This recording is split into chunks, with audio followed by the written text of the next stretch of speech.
It's AllBall TV. You already know the motto. They scared, but I'm not.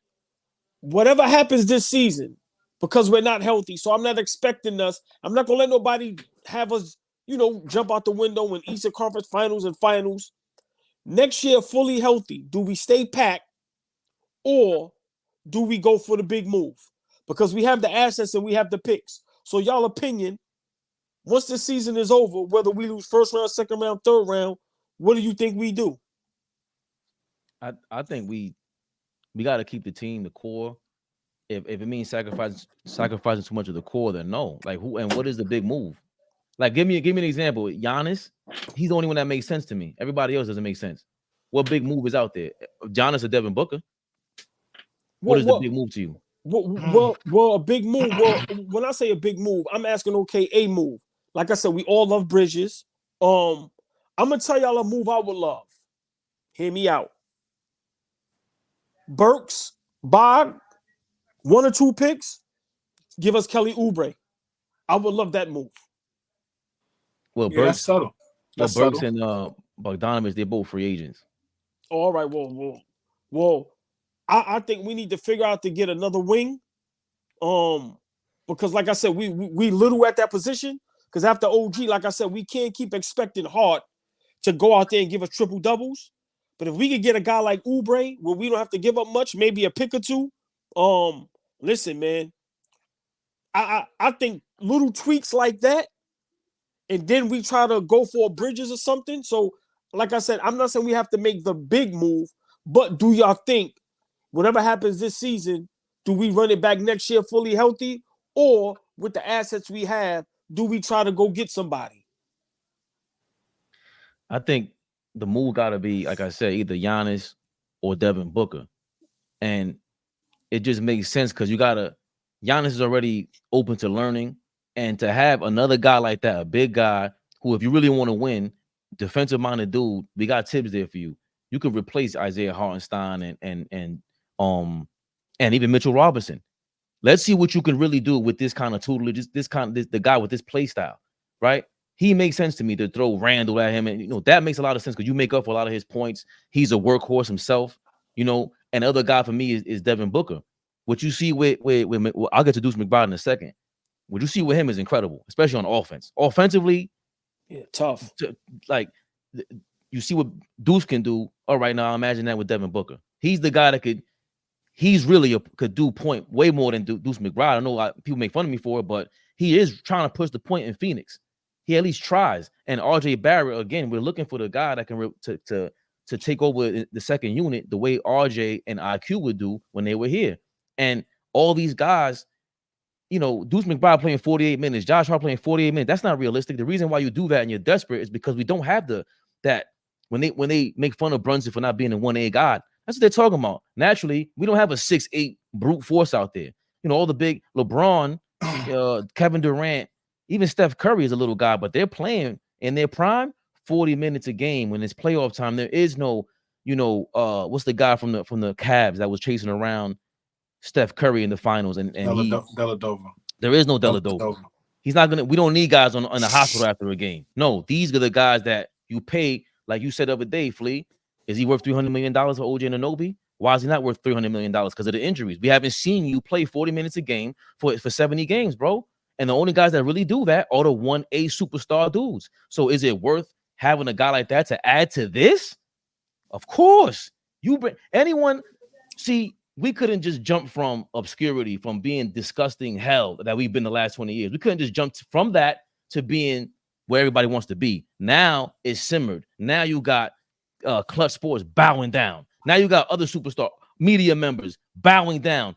Kendrick Perkins, I don't know if I'll pick anybody over Jalen Brunson. When the hell has anybody said something like that? All these guys got to bow down. I see you, Woj, lying, talking about when now the Knicks are the best thing ever, but when that girl's up there, Becky Hammond, hey girl, when she's up there, you don't know what to say. What's wrong with you trying to bang Becky Hammond? Anyway, the point is the Knicks is the topic of conversation in a good way. She went back missing too. I'm sorry, just go ahead. All of a sudden now I ain't seen on TV in a week. And we have women's college basketball. So what a coincidence, right? Hey girl, yeah, she's scouting. But the foot that we have on Becky Hammond's neck is insane. Like never letting up. We got the foot on her neck, boy. She better come out here like every other media member and bow the hell down. Stephen A. Smith, you ain't low. Where you been? You got Kendrick Perkins on you. Anyway, the point is, we needed to set up like this first. You know, this ain't Oakland, this ain't Golden State, this ain't everywhere else. The Knicks, we had this dirt on our name. Remember, we have James Dolan hovering over us. So now, to your point, AllBall, we're trying to pull this move of getting a superstar dude. It was easier, let's say, after the Patrick Ewing era. Yo, we had Ewing all this time. You come over here, you be bigger than Patrick Ewing. We couldn't. What were we really gonna tell people? You the next Carmelo Anthony? Look what they did. To be honest, I like Carmelo, but I'm part of the whole criticizing Carmelo Anthony thing. So over here, when they come over here, they're like, yo, you could be as nice as Melo and they shit on you like that? Like, yeah, that's what we're gonna do. So now we have this atmosphere, this culture where it's like, bro, Patrick was come in the over building. there. Patrick was in the building today. Yeah, I seen it. That was a great look. And hold on, Fleet. Didn't we talk about that a while ago?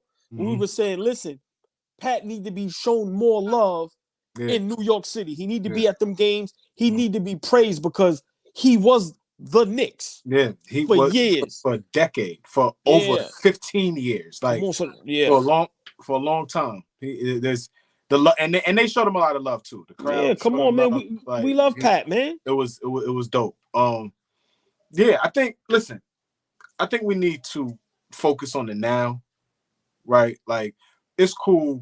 We're gonna have all summer long to kind of figure out what kind of direction we want to go into in terms of next season. But we got to figure out what type of splash we're gonna make in the playoffs this season. It'll be disappointing if we get bounced in the first round, right? Like, we got to build on what we did last season, which was a tough six-game series in the Eastern Conference semifinals against Miami. Like, we got to get back there. But Flea, let me ask you, just stay there. Yep. If OG, Randall, and Mitch is not healthy and don't play, is it still disappointing if we lose to a super hot, young, talented Orlando Magic team in the first round? Yeah, I think I would still be disappointed as a Knicks fan. I mean, wow. I understand. I understand the injuries, right? I'm not saying that's going to be a big reason why, but I still would be disappointed that we couldn't get those three guys on the floor. At least two of those guys on the floor, right? Like, Mitch has been down the longest. They said he's back in practice. He's in full contact practice. So, you know, it'd be nice to get him back. OG and Randall are very, very important in what we do. Like, extremely important. I don't care what anybody says, like, about Julius, whether you love him or hate him, whatever. He's extremely important to the success of the recent Knicks, 3-4 seasons. You know what I'm saying? So we need those guys. So I would just be disappointed as a fan, just, you know what I'm saying, not being able to build on last season, right? Like, but I would get it. I would get it. If Orlando got us, that would strictly be because we weren't at full strength. Yeah, but you made a great point. Now that I'm thinking about it, you know, now that you said that, if it's not Boston or Milwaukee where they're fully loaded, you're right. We should be able to beat a Cleveland or Orlando in the first round, even without our guys. I agree. I agree. So yeah, I'm just saying, you know, we dealt with injuries the whole season. And Flea, you're big on chemistry and things of that nature. So I just don't want people to expect those guys to come back, let's just say 2-3 games before the playoffs or during the playoffs, and we expect them to be, you know, at tip-top shape, play at tip-top level. But I'm just excited that, listen, man, we the talk of the town, bro. Mm-hmm. Like, we the most exciting team in the NBA. Like, look what Ant-Man is doing. Look what Luka be doing. And it's not as exciting as the Knicks. Or TV. You already know the motto. They scared, but I'm not.